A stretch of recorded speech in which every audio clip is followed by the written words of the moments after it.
फिलहाल हमें पीछे। हेलो स्टूडेंट्स, प्रीवियस वीडियो में देखिए हम हिंदी और इंग्लिश कम्युनिकेशन मैंने आपको कुछ चैप्टर्स कराए हैं। और स्टूडेंट्स कल आपका टेस्ट भी है ऑनलाइन, आपका फर्स्ट टेस्ट भी है और कल आपका 11 बजे मैंने टाइमिंग वगैरह डाल दी है। आपको इंग्लिश की थ्योरी के फर्स्ट टू फोर्थ चैप्टर के क्वेश्चन आंसर जो बहुत इंपॉर्टेंट मैंने आपको मार्क कराए वो क्वेश्चन आंसर आपको लर्न करने हैं। क्वेश्चन पेपर आपका अपलोड हो जाएगा, उसके बाद में आप आंसर लिख लीजिएगा। उसके बाद पीडीएफ फॉर्म में आप उसको कन्वर्ट करके हम ईमेल आईडी भी क्वेश्चन पेपर के साथ ही डाल देंगे, उस ईमेल आईडी पे आप डाल दीजिएगा।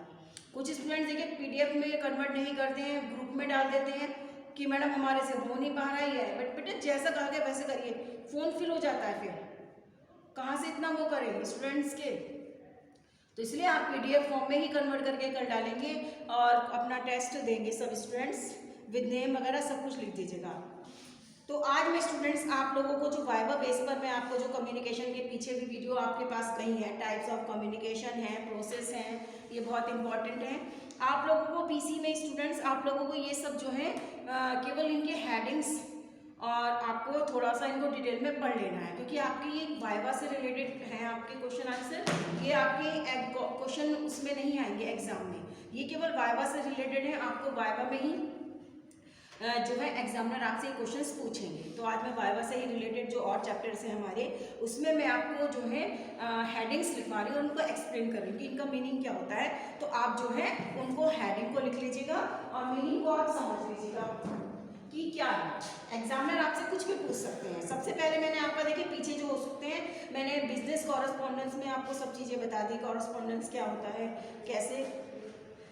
तो आपका अब मैं बताने जा रही हूँ आपको फंक्शन ऑफ कम्युनिकेशन, कि फंक्शन ऑफ कम्युनिकेशंस क्या होते हैं। On the job communication serve the following purpose, कि जॉब के रिलेटेड जो रिलेटेड है कम्युनिकेशन को कैसे किया जाता है। अब फर्स्ट देखिए इसके पॉइंट ज़्यादा नहीं है, आप जो है बस मेन पॉइंट्स लिख दीजिएगा, जिन लिख लीजिएगा आपको, और बाकी जो डिटेल है वो समझ लीजिएगा। फर्स्ट है to tell, second is to sell, और third is to learn,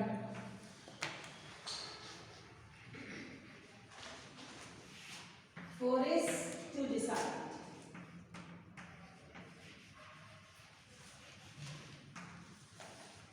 to decide। अब देखिए स्टूडेंट्स, यानी कि जॉब के बराबर से टू टेल, टेल का मतलब होता है कि इंफॉर्मेशन, कम्युनिकेशन जो है इंफॉर्मेशन जो है वो कॉमन है जॉब के लिए। टाइप्स ऑफ कम्युनिकेशन जो है मतलब how to do a job, to explain what is going on in the organisations, यानी कि किसी भी जॉब में जो है कम्युनिकेशन एक नेसेसरी पार्ट होता है जिससे के द्वारा हम कम्युनिकेशंस कर सकते हैं। यानी कि जो वर्क से रिलेटेड है, जो भी हम बातचीत करते हैं वो, और कि जॉब के लिए कि हमें जॉब पाने के लिए क्या करना चाहिए, कैसे हमें जॉब को करना चाहिए, या ये सब जानकारी हमें लेनी चाहिए कि हमारी ऑर्गेनाइजेशन में जहाँ पे हम कर रहे हैं उसमें क्या चल रहा है। तो इन बातों का ध्यान स्टूडेंट्स हमें रखना चाहिए। To tell, to sell, to sell का मतलब हो गया, देखो सेल का मतलब बेचना, यानी कि जब कोई प्रोडक्ट आपको सेल करना है तो आपके अंदर एबिलिटी ऐसी होनी चाहिए कि उसकी फीलिंग्स के मतलब उसके यानी कि जो आप डील करें तो उसके फैक्ट, सेलिंग इन्वॉल्व्स और फीलिंग एंड एटीट्यूड, ये सारे जो हैं आपके टू सेल में आते हैं। ये परसेसिव कम्युनिकेशन है और इस ये कम्युनिकेशन इम्पॉर्टेंट है, क्योंकि जो किसी भी कम्युनिकेशंस जो टाइप्स होती है, कोई भी जो वर्क होता है वो इस पर बहुत अधिक डिपेंड करता है, या तो वो सक्सेस होता है या फेलियर होता है। सक्सेस और फेल्योर इस चीज़ पर बहुत ज़्यादा डिपेंड करती है। अब कैसे, हाउ, कैसे, कि देखिए स्टूडेंट्स, कोई प्रोडक्ट आपको सेल करना है, आपको अपनी कोई कंपनी है, आपको कुछ भी है और आपको कोई प्रोडक्ट सेल करना है। अब सेल तो आप तब करेंगे ना जब आपके अंदर इतनी एबिलिटी होगी कि उसको सेल करने के लिए आप जो है कम्युनिकेशंस अच्छी तरह से कर सकें, यानी कि दूसरे वाले व्यक्ति को अपने में विश्वास में ले आए और ताकि वो आपको प्रोडक्ट खरीद ले। और मतलब ये नहीं कि आपको घटिया प्रोडक्ट हो, अच्छी बढ़ा चढ़ाकर आपने बोला और उस चीज़ को आपने बेच दिया, नहीं। आप जो है ईमानदारी से अपना, और आपका प्रोडक्ट में भी वो एबिलिटी होनी चाहिए कि जैसा आप कह रहे हैं वैसे ही आपका प्रोडक्ट निकले। तो अगर मान लीजिए 1 को सेल कर दिया, 2 को सेल कर दिया, तो इससे क्या होगा कि आपकी सेल बढ़ेगी। अगर आपकी कोशिशों के बाद भी अगर सेल नहीं होती है तो इससे क्या होगा स्टूडेंट्स, आप फेल हो जाएंगे। यदि आपका प्रोडक्ट की सेल बढ़ जाती है तो आप सक्सेस हैं, अगर आपके प्रोडक्ट की सेल नहीं बढ़ती है तो यानी कि आप फेल हैं। तो यानी कि एक एक्टिविटी, आपके अंदर एक एबिलिटी होनी चाहिए कि अपने प्रोडक्ट को सेल करने के लिए आप में एक स्मार्टनेस होनी चाहिए कि आप अपने प्रोडक्ट की तारीफ कर सकें। टू लर्न, वेरी इंपॉर्टेंट है, अंडरस्टैंड कि दूसरों को समझें। एबिलिटी अंडरस्टैंड मतलब दूसरों को समझें, दूसरों की चॉइस क्या है, दूसरे क्या चाहते हैं वो चीज़ आप समझें। टू डिसाइड यानी कि डिसाइड यानी कि जब हम आइडियाज़ इंफॉर्मेशन जब एक दूसरे को हम जो है सेंड करते हैं तो हमारे अंदर जो है मतलब एक ये हमारे अंदर एबिलिटी होनी चाहिए कि जो इंफॉर्मेशन हम उसको दे रहे हैं वो समझ जाए, उसको समझ में आ जाए, और जिससे कि क्या होता है कि एक डिसीजन लेने में हमें मतलब आसानी होती है। मतलब ये है कि आप जो है अगर हमें किसी से कोई डिसीजन में हेल्प चाहिए, उससे हमें डिस्कस करना है तो हम सारी बातें उसको बताएंगे। इससे क्या होता है कम्युनिकेशन जब अच्छी तरह से होगा तो तभी आप जो है उससे बातचीत करके एक डिसीजन लेने के निर्णय की क्षमता आपके अंदर आ जाती है। फिर आपके अंदर एबिलिटी आ जाती है कि क्या हमें करना चाहिए और क्या नहीं, केवल आपको ये प्लान करने हैं। अब उसके बाद में देखिए कम्युनिकेशन प्रोसेस मैंने आपको स्टूडेंट्स बता दिए थे। उसके बाद में देखिए आपका बिजनेस कोर्स, इसमें तो अब इसके बाद बता दिए थे बिजनेस। अब इसमें देखिए कम्युनिकेशन में एक चीज़ मैंने अब आपको बताते हैं कि characteristics of common communication process. Characteristics of communication process, हाँ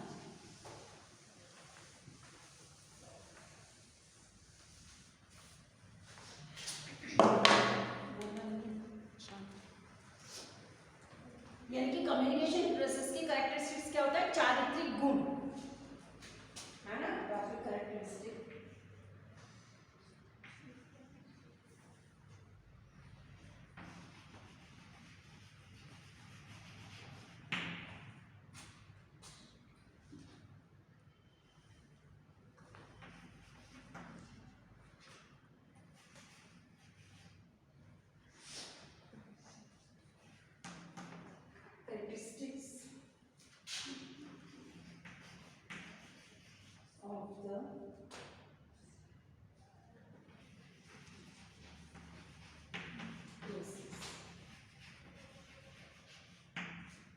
अब देखिए इसमें प्रोसेस मैंने आपको बता दिया पहले कि आपको हमें कम्युनिकेशन प्रोसेस भी बताई है, आपके में जो है इसके कैरेक्टरिस्टिक्स भी हैं कि रोल्स मतलब क्या है। देखिए role reversal to sender and sender to receiver.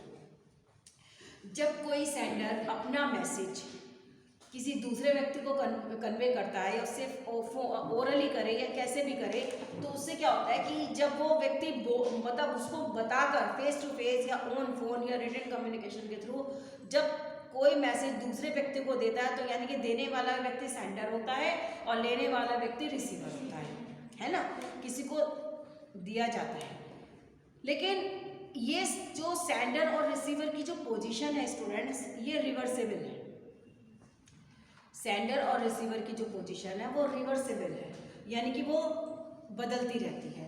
क्योंकि सेंडर का काम क्या होता है, मैसेज देना किसी भी तरह से, मतलब किसी भी तरह से, चाहे वो कुछ भी बताए, मतलब जो भी वर्ड्स उसके मुंह से निकलते हैं इट मीन्स वो किसी ना किसी के लिए तो है।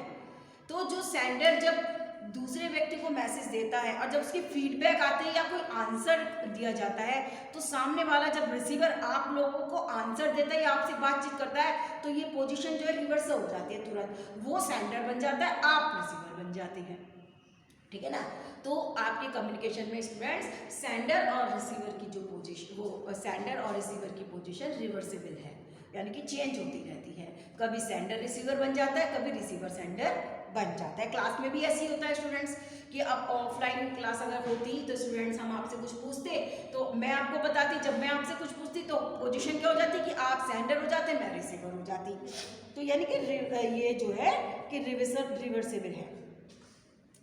अब इसमें क्या है कि कुछ, अब देखिए दूसरा है कि कम्युनिकेशन एक प्रोसेस है, ठीक है, कि कम्युनिकेशन में जो है प्रोसेस में देखो स्टूडेंट्स कि जो प्रोसेस के माध्यम से कम्युनिकेशन होता है, हमारे जो मीनिंग है वो डिपेंड करते हैं कि दूसरे पार्टी पर डिपेंड करते हैं कि जो कुछ हम कह रहे हैं वो समझ में आ रहा है या नहीं आ रहा है ना। तो ये तो है आपका।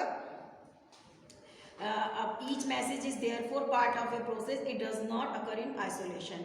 अब जो प्रोसेस है आपका वो कम्युनिकेशन का प्रोसेस, आपके किसी भी माध्यम से आप जो है कम्युनिकेशंस कर सकते हैं और इसको आइसोलेट नहीं किया जाता, यानी कि इसको अलग नहीं किया जा सकता। कम्युनिकेशन से प्रोसेस को बिल्कुल अलग नहीं किया जाता। अब दूसरा है कि नॉन, अब है आपका कि कम्युनिकेशन इन इररिवर्सिबल, है ना, पहले तो रिवर्स थी, अब इररिवर्सिबल है। क्या है कि जब कम्युनिकेशन जो किया जाता है उसमें जो है आपका कि जब देखो ये जरूरी होती है कि जब हम जो भी हम कुछ कहते हैं, है ना, जो भी हम कुछ कहते हैं वो सामने वाले के माइंड में यानी उसकी मेमोरीज में बैठ जाता है, ठीक है ना। जैसे कि it is very necessary that our words once uttered are recorded in other memories, we cannot erase them. It is not possible to take back the word once uttered. It is therefore essential that one should weight the word carefully because the receiver may forgive but he will not forget. बहुत अच्छी बात कही है बच्चों। कहने का मतलब ये है कि जो मुंह से शब्द निकल जाते हैं उनको वापस नहीं लिया जा सकता। कभी कभी कहते हैं ना कि मुंह से लगी हुई चोट जो है बहुत घातक होती है। तो यानी कि जो भी हम मुंह से निकले हुए जो हमारे शब्द होते हैं उनको कभी हम वापस नहीं ले सकते, और सामने वाले को जो भी आप कुछ कहते हैं तो वो क्या होता है कि उसको दिमाग में वो बात बैठ जाती है, उसको हम इरेज नहीं कर सकते। चाहे आप कितने भी एक्सक्यूज बना लें, कितने भी उनसे माफ़ी मांग लें, आप उनको इरेज नहीं कर सकते। इसी तरह से और जो वर्ड एक बार हमने बोल दिए उनको वापस लेना बहुत मुश्किल है, इम्पॉसिबल है। मुंह से निकले हुए शब्द और कमान से निकला तीर कभी वापस नहीं आता है। और इसीलिए हमें ये बात को ध्यान रखना चाहिए कि जब भी हम किसी दूसरे व्यक्ति के साथ कम्युनिकेट करें तो हम इस बात का ध्यान रखें, पहले अपने शब्दों को तोल लें, उनको मतलब यानी कि जज कर लें, और उससे क्या है ताकि सामने वाला व्यक्ति आपको माफ तो कर देगा लेकिन वो भूल लेगा नहीं। जो भी कुछ कहेंगे वो आपको मतलब इस चीज को भूलेगा नहीं। एक मिनट जस्ट आप जरा इसको स्टडी करिए।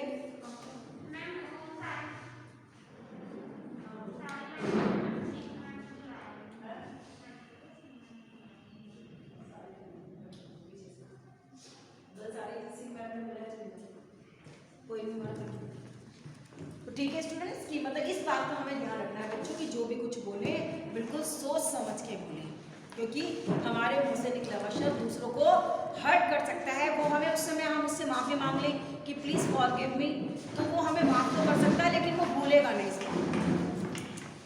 फिर आपका नॉन वर्बल कम्युनिकेशन, मैंने आपको बताया था नॉन वर्बल कम्युनिकेशन में कि हम जो है अपनी फीलिंग और जो एक्सप्रेशंस हैं, फेशियल एक्सप्रेशंस भी इसको बोलते हैं, गेस्चर लैंग्वेज भी इसको बोलते हैं।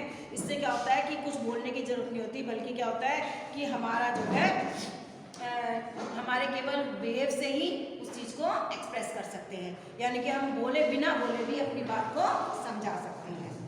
उसके बाद में आपका forms of non verbal message, form of non verbal message, forms of non-verbal message.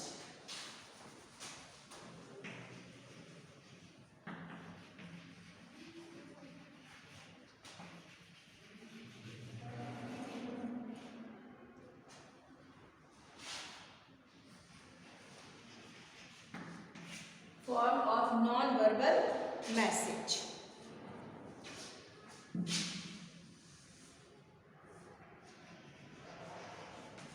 देखिए नॉन वर्बल मैसेज यानी कि विदाउट वर्ड्स, मैंने आपको पहले बताया था students, non verbal message full of words और non verbal message without word, कि जिससे क्या होता है कि बिना बोले हम कुछ भी मैसेज कन्वे कर सकते हैं। अब कैसे होता है, कोई स्टूडेंट्स किसी की तबीयत खराब होती है तो वो समय आप उसका चेहरा उतरा हुआ होगा, है ना, वो ऐसे अनफीलिंग मतलब अनवेल नज़र आएगा, वो ठीक नज़र नहीं आएगा, तो कह ही देते हैं कि भाई क्या आपकी तबीयत ठीक है या नहीं है।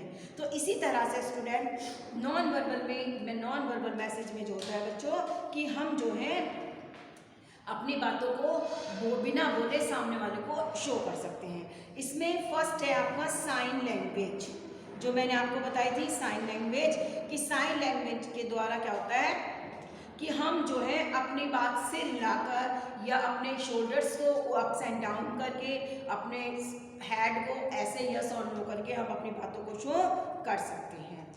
सेकंड है आपका या अपनी हाथ uplifted the palm inside I don't know. मान लीजिए कोई हमसे कोई क्वेश्चन पूछता है कि भाई आप अभी चलेंगे या नहीं चलेंगे, तो हम क्या करते हैं बिना बोले अगर हम इस तरह से अपने हथेलियों को हिला देते हैं तो इट मीन्स कि वो चीज़ यानी कि हमारा आंसर नो में है, ठीक है ना, इस तरह से। फिर बाद में आता है एक्शन लैंग्वेज।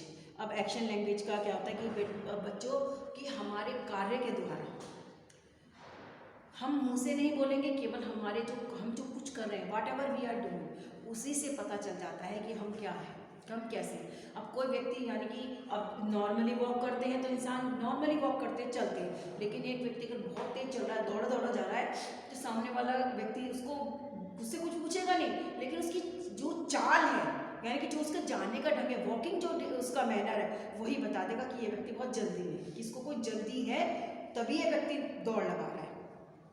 दूसरा कि मान लीजिए कोई एक लेडी है, घर में काम कर रही है, बैल बजती है, अब वो क्या होगा फटाफट जो है यानी कि कोई काम कर रही थी और मान लीजिए अचानक बैल बजी, उसको जाना पड़ा, तो उसने जो भी कुछ मैसेज लिया उसके बाद दरवाज़ा बंद कर दिया बहुत तेज़ी से। अब जो बहुत तेज़ दरवाज़ा बंद किया, इसका मतलब ये बता जाता है कि या तो लेडी को गुस्सा आ रहा है या वो काम में बहुत ज़्यादा बिजी है, इस तरह से। देन होता है ऑब्जेक्टिव लैंग्वेज। ऑब्जेक्टिव लैंग्वेज में मैंने स्टूडेंट्स आपको बताया था पहले भी, तो कि ऑब्जेक्टिव लैंग्वेज क्या होता है कि हमें जो है हम कहीं अगर जाते हैं तो हमें जो है अपने स्टेटस के बारे में बताने की ज़रूरत नहीं पड़ती। जो हमारे स्टेटस है, लिविंग स्टैंडर्ड है, उससे ही हमारे जो है उसके बारे में, हमारे स्टेटस के बारे में पता चल जाता है। अब किसी के हम जाते हैं जनरली घर, नॉर्मली जो घर होता है तो सब ये उसको घर की कंडीशंस को देख के समझ जाएंगे कि भाई कॉमन से रूम है, प्लास्टर्स हैं और मतलब हुआ है और डबल बेड है या जो भी कुछ है कॉमन सा, तो ये कह देंगे कि ये जो है कॉमन व्यक्ति है।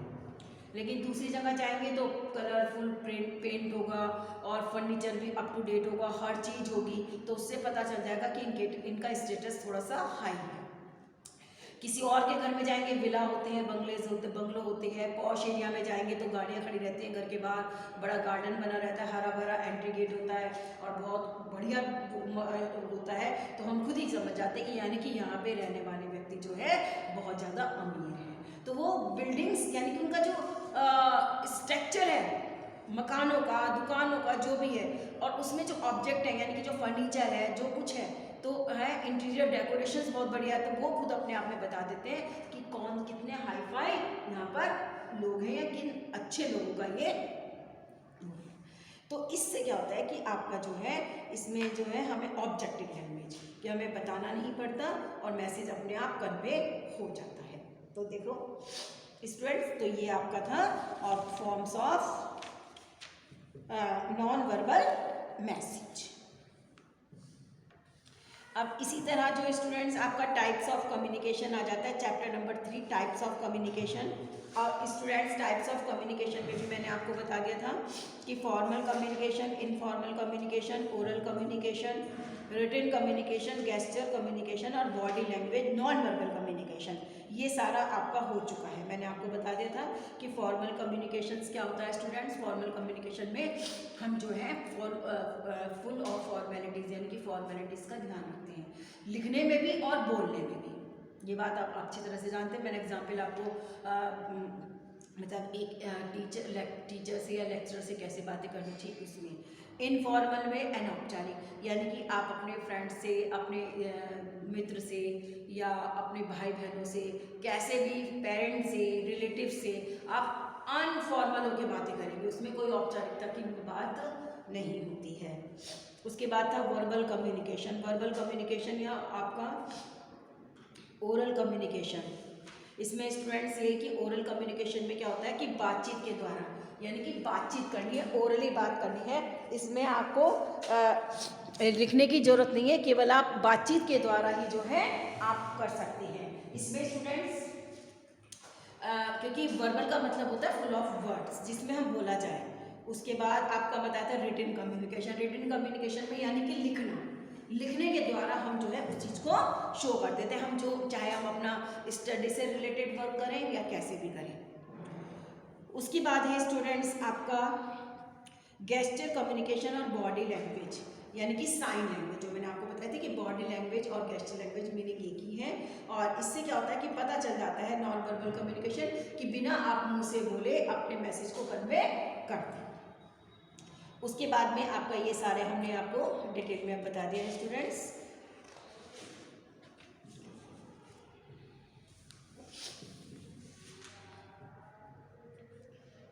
फिर आपके में बस एसेंशियल ऑफ कम्युनिकेशन इतना जरूरी है स्टूडेंट्स।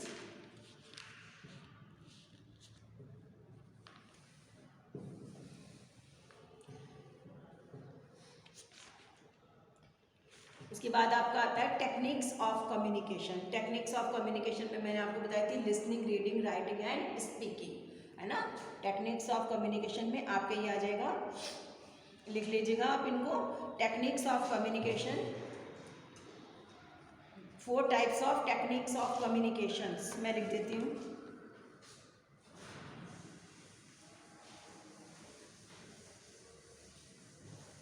ये सारा आज आपका वाइवा है, आपका 2 चैप्टर और हो जाएंगे। टेक्निक्स ऑफ कम्युनिकेशन,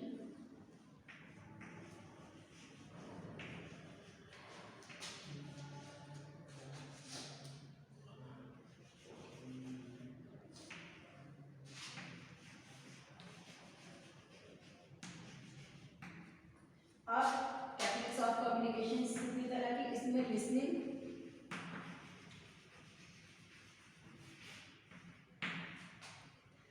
रीडिंग,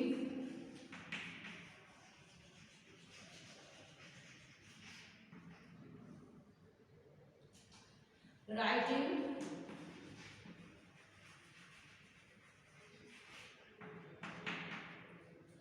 और आपका स्पीकिंग।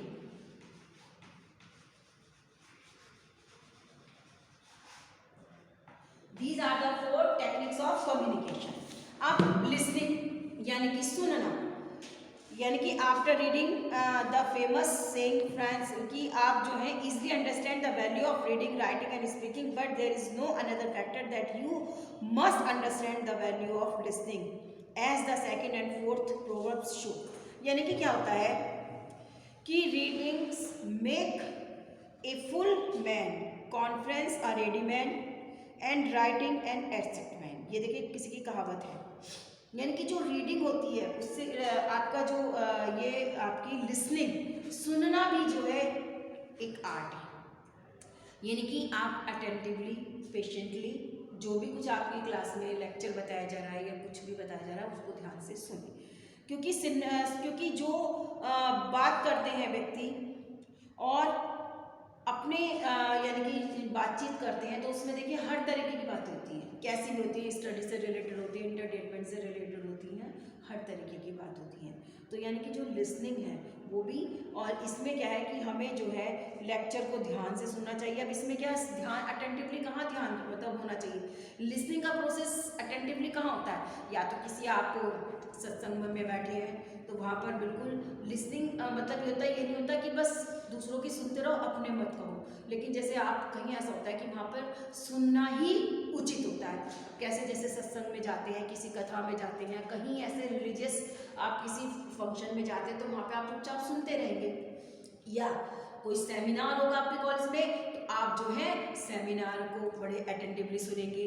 कॉलेज में क्लास में लेक्चर चल रहा है तो उसको बड़े ध्यान से सुनेंगे, है ना। वहाँ पर क्योंकि आपको अटेंटिवली सुनना आपके लिए जरूरी है, और कहीं ऐसा होता है कि आप सुनते नहीं है बल्कि उसका रिप्लाई दे सकते हैं। तो लिसनिंग का मतलब as a professional, as a student कि कितना नेसेसरी है।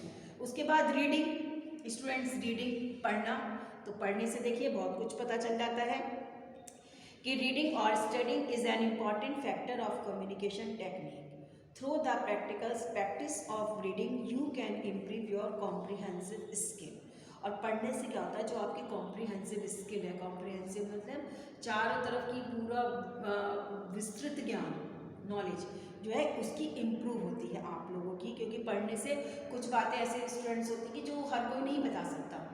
और कहते हैं books are our best friend, किताबें हमारी सबसे अच्छी मित्र होती हैं जो कि हमें बहुत सारी जानकारियाँ देती हैं। You must develop ways to read quickly, effectively, efficiently. यानी कि बुक्स में आपके देखो, बुक्स पढ़ना में भी सबके अलग अलग स्टाइल होता है। कोई बिल्कुल धीरे धीरे पढ़ेगा, कोई तेज़ी से पढ़ेगा, कोई स्कीमिंग राइटिंग वगैरह से करेंगे, वो आगे आपकी में आ जाएंगे।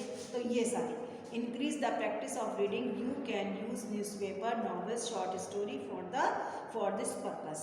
और रीडिंग की प्रैक्टिस को मतलब रीडिंग को प्रैक्टिस में लाने के लिए आप जो हैं न्यूज़पेपर, नॉवेल्स, शॉर्ट स्टोरीज इनको भी पढ़ सकते हैं।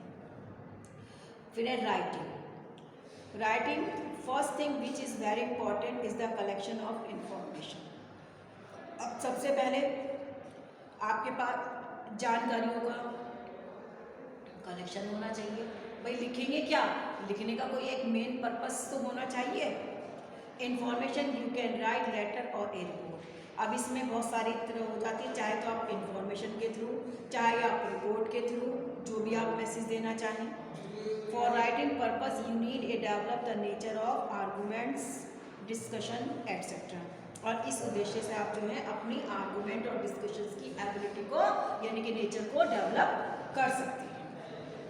Speaking verbal communication technique is use for the purpose. अब जो स्पीकिंग है वो इसके लिए यूज़ की जाती है। For this purpose you will not a partner, और इसके लिए आपको किसी पार्टनर की ज़रूरत नहीं है। You can acquire the proficiency in the following वे, है ना, स्पॉन्टेनियसली, फ्लुइडली। आप फ्लुएंसी आपकी होनी चाहिए, नेचुरलिटी होनी चाहिए। ये जो है मेन फैक्टर्स हैं आपके स्पीकिंग के। तो मैंने आज आपको 4 जो है आपको टेक्निक्स ऑफ कम्युनिकेशंस यानी कि 4 चैप्टर आपका बाइबल का कंप्लीट करा दिया है। तो there are 4 techniques of communication, listening, reading, writing and speaking. बस आपको ये 4 टेक्निक्स आपको लर्न करनी है स्टूडेंट्स, ठीक है।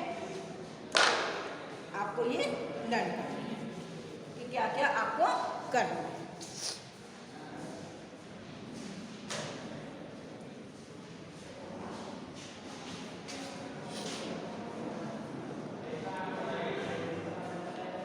आज हम स्टूडेंट्स आपको थोड़ा सा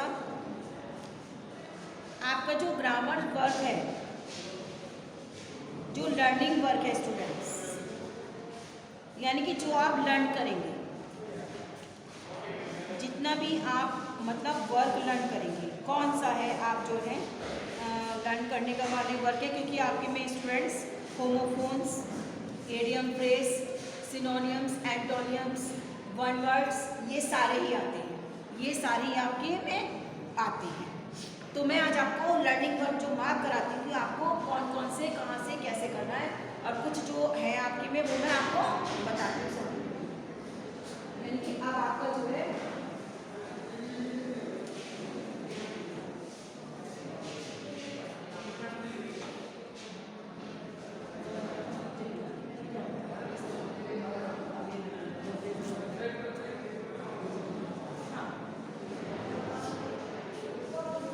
अब देखिए स्टूडेंट्स, एक दिन हम आपका आर्टिकल्स वगैरह भी करवाएंगे। अब सबसे पहले है आपका phrase idioms.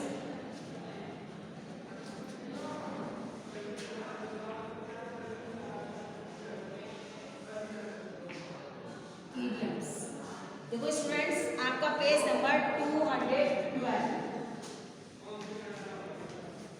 Page number 212 idioms हैं आपकी, इडियम फ्रेज हैं आपके। देखिए स्टूडेंट्स, आपके इसमें क्या है कि पेज नंबर 212 मैंने जैसे आपको बताया कि आपके इडियम्स एंड फ्रेज दे रखे हैं। इडियम फ्रेज क्या होता है, यानी कि आपको जो है आपने वर्ड दे रखा होता है, उसको मीनिंग लिखना होता है और उसके बाद उसको समझना जरूरी होता है, फिर उसको समझना जरूरी होता है। तो ये आप जो है पेज नंबर खोलिए इतने 212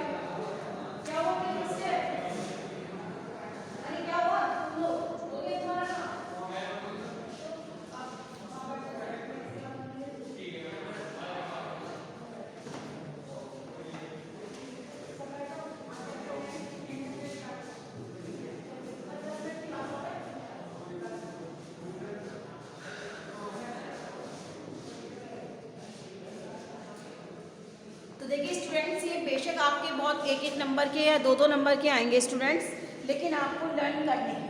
अब जैसे इडियम्स में क्या होता है, बियर आउट, बियर आउट आपका दे दिया जाएगा, बी से स्टार्ट है, बियर आउट। टू सपोर्ट यानी कि बियर आउट का मतलब होता है सपोर्ट करना, सहारा देना। You must bear me out in this statement, कि इस स्टेट में आप मेरा जो है मुझको सपोर्ट करेंगे। तो इसी तरह से इडियम फ्रेज आएंगे स्टूडेंट्स। आपको इंग्लिश में ही, हिंदी में नहीं राइट करना है, इंग्लिश में ही इनका मीनिंग लिखकर इनको फिर एक सेंटेंस में कन्वर्ट करना। बियर विद, टॉलरेट, टॉलरेट किसी को सताना। I can no longer bear with such a rude behaviour. अब इसको हमने कर दिया कि ज़्यादा लंबे समय तक मैं आपका रूड बिहेवियर जो है बर्दाश्त नहीं करेंगे, सहन नहीं करेंगे। ठीक है, अब इसके आप मीनिंग लिख लीजिएगा हिंदी में स्टूडेंट, तभी ज़्यादा समझ में जल्दी से आ जाता है। जो मैं थोड़े बहुत बता देती हूँ आपको। Blow out, put out by A puff और ब्रीथ, मीन्स फूंक मार के बुझाना। ब्लो आउट का मतलब होता है फूंक मार के बुझाना। फूंक मार के कैंडल तभी बुझाते हैं जब आप लोग बर्थडे सेलिब्रेट करते हैं, ठीक है ना। She blow out the candle, उसने फूंक मारकर कैंडल बुझा दी। या लाइट चली जाती है, आपका किसी के घर पे इन्वर्टर भी नहीं होते, कुछ चीज़ चलाते जला के रखते, तो उसको जब लाइट आ जाती है तो उसको फूंक मार के बुझाते हैं। तो ब्लो आउट का मतलब होता है फूंक मार कर बुझाना। Break out, appear and spread suddenly, यानी कि जो दिखाई दे एकदम से और फैल जाए, जैसे कि आज की सिचुएशन है कोरोना, यानी कि ऐसी बीमारी, महामारी जो कि अचानक दिखती है और फिर फैल जाती है। आपने देखा आज तक इसका कितना वो चल रहा है कि हमें ऑनलाइन का सहारा लेना पड़ा आप लोगों को सिलेबस पढ़ाने के लिए, आपका कोर्स कंप्लीट कराने के लिए, यानी कि बहुत तेजी से। अब देखिए, cholera has broken out in the village, ठीक है। अब आज का तो सबसे एग्जाम्पल है कि कोरोना ही है जो कि बहुत जल्दी। Break into, entered by force, break into का मतलब वो है जबरदस्ती घुसना। ब्रेक इनटू का मतलब होता है जबरदस्ती घुसना। Thieves broke into his house last night, कि उसके घर में पिछले रात चोर जबरदस्ती घुस गए। Break upon, open with force, किसी को जोर लगाकर खोलना, है ना। एक तो था जबरदस्ती घुसना, मीनिंग का ध्यान देना स्टूडेंट्स। एक तो था जबरदस्ती घुसना और एक का था जोर लगा के। अब जैसे कोई घर में मान लीजिए किचन में इतने सारे डब्बे होते हैं, किसी का ढक्कन बहुत टाइटली बंद हो जाता है, तो उसको क्या कहते हैं, यहाँ पे दबाते हैं, बहुत जबरदस्ती में उसको जोर लगा कर खोलते हैं, तो वो। Let us break upon this box, आइए आओ इस बॉक्स को जबरदस्ती खोलें। बोल क्या जरा शांत रहो। Break with is to be on friendly terms. Break on मतलब कि जो हमारी फ्रेंडशिप होती है, ब्रेक विद उसको तोड़, है ना, यानी कि कोई बहुत आपके रिश्ते हैं और उसको अचानक वो टूट जाए। तो why have you broken with Sunderlal your old friend, कि आपने अपने पुराने मित्र से रिश्ता क्यों तोड़ दिया, इसमें है। ब्रिंग अबाउट, देखो बी वाले हैं ना, ये स्टार्टिंग में दे रखे, तो हो सकता है इनमें से आपको बी अल्फाबेटिक से एक आधा मिले। ब्रिंग अबाउट, टू कॉज और टू इफेक्ट, यानी कि कारण, यानी कि देखिए his bad habit brought out his rule, यानी कि किसी गलत संगति के कारण बर्बाद हो जाना या उसका प्रभाव, अच्छा भी हो सकता है बुरा भी हो सकता है, दोनों सेंस में ले सकते हैं इसको। His bad habit brought about his rain, उसकी गंदी आदतें ही उसकी बर्बादी का कारण बन गई, ठीक है ना। ये the new headmaster brought about many changes in this school, दूसरा एग्जाम्पल अब अच्छे में दे दिया कि एक हेडमास्टर, न्यू हेडमास्टर ने स्कूल में बहुत सारे चेंजेस लाए। ब्रिंग इन, टू ब्रिंग लाना, this business is bringing in a large income, इस बिजनेस से जो है इनकम जो है बहुत ज़्यादा हो, तो ये है। Bring out, publish, we shall soon bring out another edition of this, simple सा है कि हम जल्दी ही इस बुक का दूसरा एडिशन स्टार्ट करेंगे। Bring round, persuade, I shall bring him round to my views. Persuade मैंने कि अपने विचारों से सहमत कराना, ठीक है ना, अपने बातों से अपने विचारों से सहमत कराना दूसरे व्यक्ति को, सहमति। परस्यूट का मतलब होता है सहमति, कि हम उसको सहमत करा लेंगे। ब्रिंग अप, रेयर और train. His uncle brought him up after the death of his father, यानी कि रियर और ट्रेन का मतलब होता है गोद लेना, यानी कि उसके अंकल ने उसके फादर की डेथ होने के बाद उसको उसका पालन पोषण किया, है ना। कॉल एट, अब देखिए कॉल का आ गया, सी का आ गया, तो जो स्टार्टिंग के बच्चों जो अल्फाबेट है बी सी, तो और ये आपका जी, ये बहुत इंपॉर्टेंट है, इनमें से आपको हो सकता है एक आधा मिले, मतलब अल्फाबेटिकली याद करना, जैसे बी के कर लिए, फिर सी के कर लिए, जी के कुछ इंपॉर्टेंट होते हैं वो कर लिए, है ना, इस तरह से। अब देखिए call at, pay at visit to a place, यानी कि किसी एक प्रॉपर विजिट पर जाना, ठीक है। एग्जाम्पल लिखे हुए, अब मैं आपको बस खाली मीनिंग बता देती हूँ। कॉल ऑन, पे ए विजिट टू ए पर्सन, यानी कि देखिए दोनों में फर्क है। कॉल एट का तो मतलब हो गया कि किसी एक प्रॉपर प्लेस पर जाना, और कॉल ऑन का मतलब है किसी व्यक्ति को एक स्पेशल मतलब प्लेस पर बुलाना। अब जैसे he called at my house yesterday, वो कल मेरे घर आया था। दूसरा, I shall call on you early in the morning, मैं तुम्हें सुबह जल्दी बुला लूँगा, तो यानी कि दोनों में मतलब हो गया। अब देखिए call in, to send for, भेजना, कॉल ऑफ, खत्म हो जाना, कैरी ऑन, विन और स्किल, कैरी ऑन और carry off, carry on continue, keep on, carry on, दोनों ही का मतलब एक होता है। Carry out, execute, teachers order, यानी कि डिसोबे करना, सॉरी एग्जीक्यूट करना, तुरंत पालन करना। कैरी आउट का मतलब होता है एग्जीक्यूट, तुरंत पालन करना। He carried out his teacher's order. Come by, get by chance, अचानक ही। कम अक्रॉस, मिलना, अचानक मिलना। कम अराउंड, एग्री, मतलब तैयार, राजी होना। कम टू ग्रीफ, सफ़र, परेशान होना। कट डाउन, रिड्यूस, यानी कि घटाना। Do without, dispense with, do away with, ये दो के तीन ही है। आपके फॉल आउट ये एफ से दे रखे हैं। इसमें get rid of, to be freedom, get through, go with, without saying. जो ये इंपॉर्टेंट है बच्चों, इसमें से ये सारे आपके look down upon, look into, look for,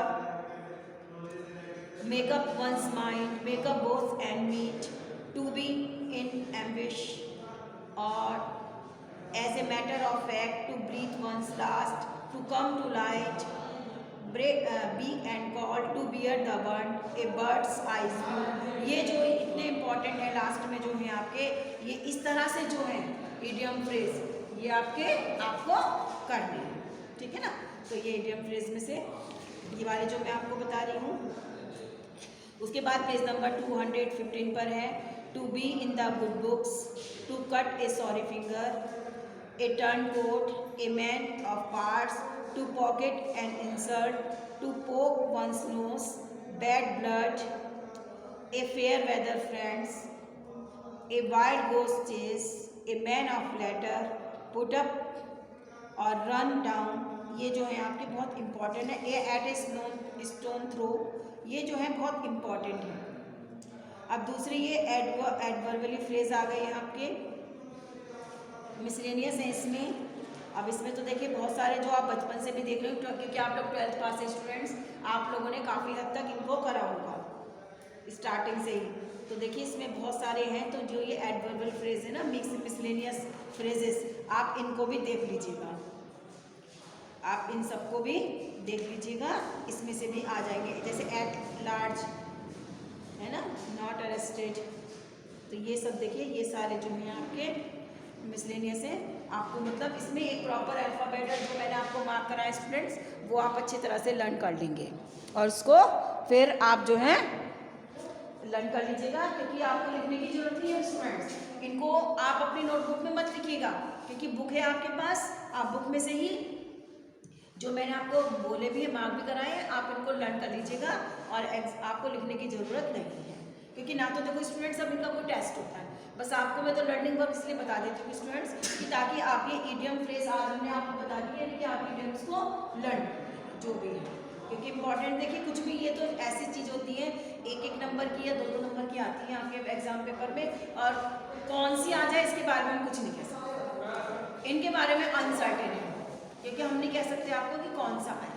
तो ठीक है, आप जो है इनको अच्छी तरह से हर एक को देख लीजिएगा। तो छोटी छोटी चीज़ होती है जो हम शुरू से ही पढ़ रही हैं, और काफ़ी तो ऐसी होती है कि जो हमें खुद लर्न होती है, हमें पता चलता, हम जानते हैं कि भाई इसको क्या बोलते हैं, बस मीनिंग आपको करना क्या है, देखो हिंदी में नहीं लिखना है स्टूडेंट्स, आपको इंग्लिश में लिखना है। आप इस चीज़ को इंग्लिश में लिखेंगे और इनका पहले मीनिंग लिखेंगे, उसके बाद इसको सेंटेंस को में आप अपने ओन सेंटेंस में इसको कन्वर्ट कर देंगे। अगर आप नहीं कर सकते तो आप जो सेम एग्जाम्पल दे रखा है उसको लर्न कर लीजिएगा अच्छी तरह से, मिस्टेक नहीं होनी चाहिए स्टूडेंट्स, क्योंकि देखिए इसमें भी आपको नंबर मिलते हैं, मतलब पूरे नंबर मिल जाएंगे। अब मैं आपको दिखाती हूँ, लास्ट ईयर में आपको एग्जाम्स बताती हूँ कौन से आएगा आपके क्वेश्चन पेपर में।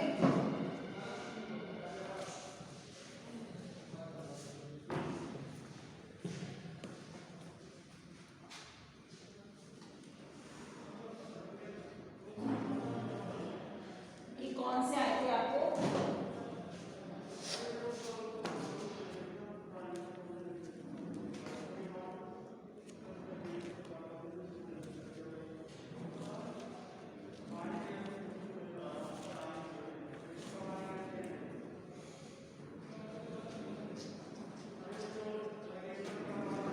आपको आइडिया लग जाएगा थोड़ा सा स्टूडेंट।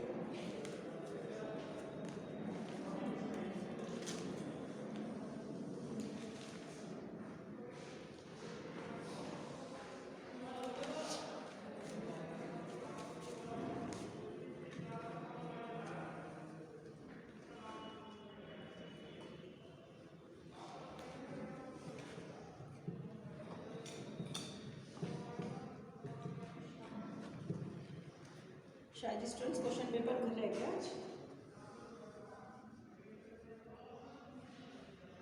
मैं आपको फिर मार्क करा दूंगी स्टूडेंट्स, आपको मैं फिर मार्क करा दूंगी कौन से इडियम फ्रेज आपके एग्जाम में आए हैं, वो मैं आपको नोट करवा दूंगी आप, ताकि उनको जो है जो आपकी बुक में हो तो फिर आप उसको छोड़ दें बच्चों, ठीक है ना।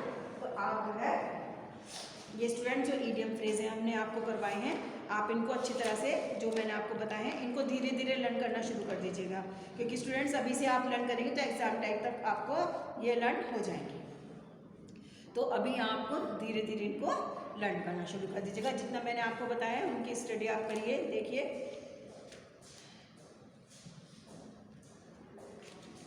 इनको आप देख लीजिएगा।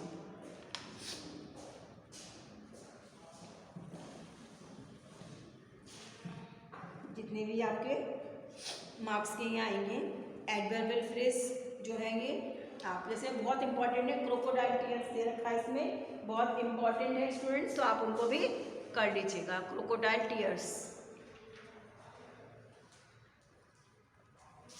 कहते हैं ना, घड़ियाली आंसू बहाना, ए बेड ऑफ रोज कंफर्टेबल, जैसे ये इंपॉर्टेंट है इसमें।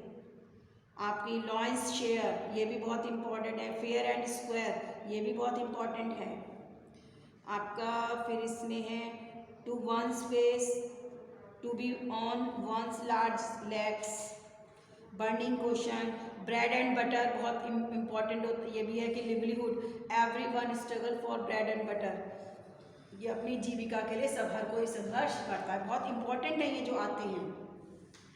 ए डैगर ड्रॉन्स ये भी बहुत है, बहुत आपका इंपॉर्टेंट है। थ्रो एंड थ्रो ये भी है।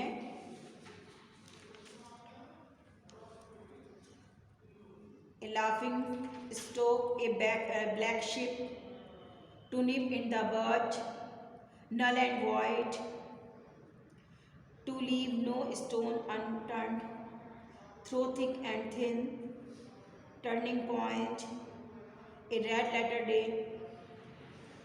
ए bone of connection, an apple of discord ये भी इंपॉर्टेंट है।